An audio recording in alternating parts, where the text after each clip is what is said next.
पितृपक्ष में पितृ पितृलोक से धरती पर आते हैं, इसलिए इन 15 दिनों का विशेष महत्व होता है। पितरों का आशीर्वाद प्राप्त करने के लिए पितृपक्ष बहुत ही महत्वपूर्ण समय है।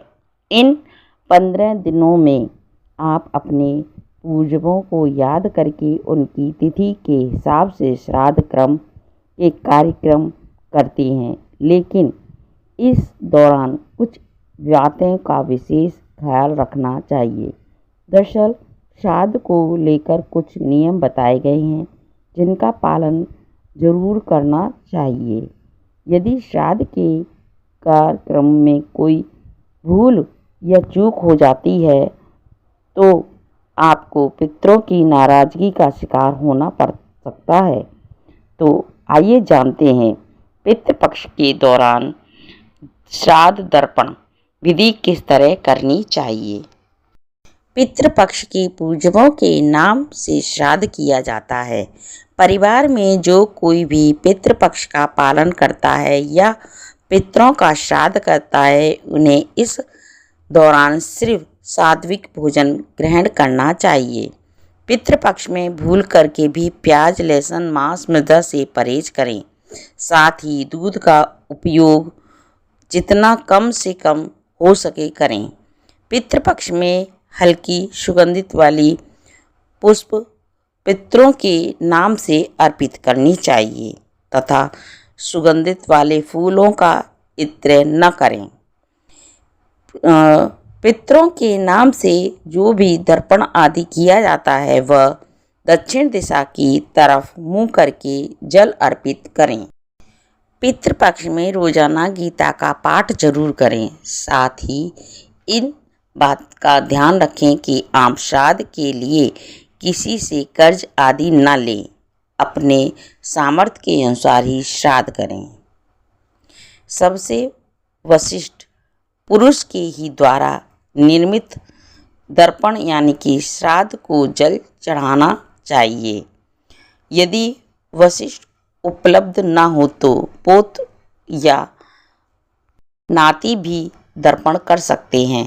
श्राद्ध क्रम के कार्यक्रम दोपहर के समय करना सबसे उत्तम माना गया है। यानी कि श्राद्ध करने का जो समय होता है वो 11 बजे से 12:30 बजे तक के बीच का होता है। पितृपक्ष में सुबह शाम दोनों समय स्नान करके पितरों को याद जरूर करना चाहिए।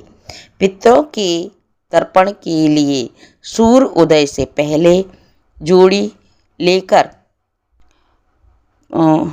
पीपल के वृक्ष के नीचे स्थापित करें। इसके बाद लोटे में थोड़ा जल, गंगा जल, सादा जल और दूध लेकर उसमें बूरा जौ और काले तिल डाल लें। फिर उसी की जड़ें पर 108 बार जल अर्पित करके मंत्र का उच्चारण करें। यानी कि मंत्र है ओम पितृदेवाय नमो। दूसरा मंत्र है ओम पितृगण विद्य जगत विधिनी तनु पितृ प्रचोदया। इन दोनों में से किसी भी मंत्र का जाप आप कर सकते हैं। श्राद्ध कर्म के वक्त जब ब्राह्मणों को भोजन कराते समय इस बात का ध्यान रखें कि आप खाने के बर्तन दोनों हाथों से उठाकर ले आएं। इसके अलावा यह नियम भी है कि ब्राह्मण जब भोजन ग्रहण करे तो वो मौन रहकर ही करे, क्योंकि जब तक ब्राह्मण मौन रहता है तब तक ही पितृ भोजन ग्रहण करते हैं।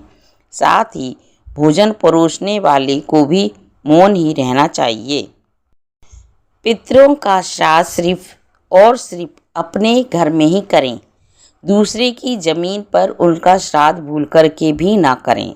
श्राद्ध क्रम में कार्य में ब्राह्मण को भोजन कराने के साथ ही गाय, कुत्ता, कौवा और चींटी के लिए भी भोजन जरूर निकालें और उन्हें खिलाएं। तो ये थी श्राद्ध तर्पण की विधि। उम्मीद करती हूँ जानकारी ज़रूर पसंद आई होगी। अगर जानकारी पसंद आई हो तो वीडियो को लाइक और चैनल को सब्सक्राइब जरूर कर लेना दोस्तों। कमेंट में जय श्री कृष्णा जरूर लिख देना दोस्तों। ऐसी अगली नई वीडियो के साथ हम फिर मिलेंगे। जब तक के लिए जय श्री कृष्ण।